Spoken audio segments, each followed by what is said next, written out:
All they need to do is to say, we are not sending any grain ships to Africa.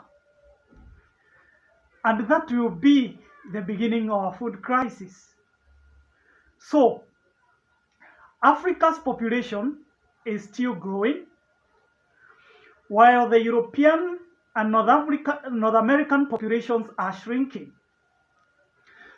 What it means is that Africa will have more mouths to feed in the coming years than the European nations. But what is happening here in Africa is that every fertile land is being turned into a concrete jungle. The food baskets areas of Africa are shrinking.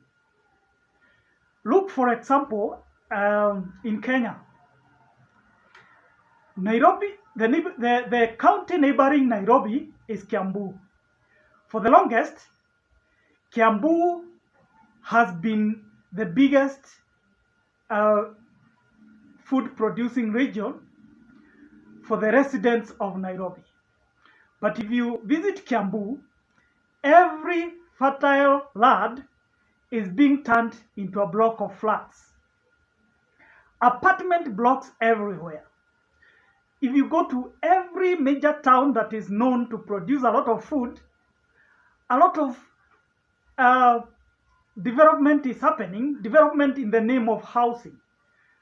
Commercial buildings, high-rises, and malls.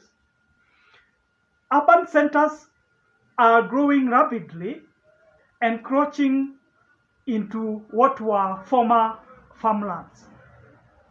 So what this means is that our food producing zones are shrinking. And what is left is the less fertile lands. That is the arid and semi-arid regions.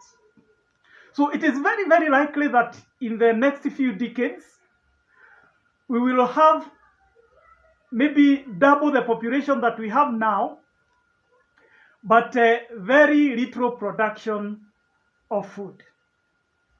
When you find that yourself in that scenario, you must either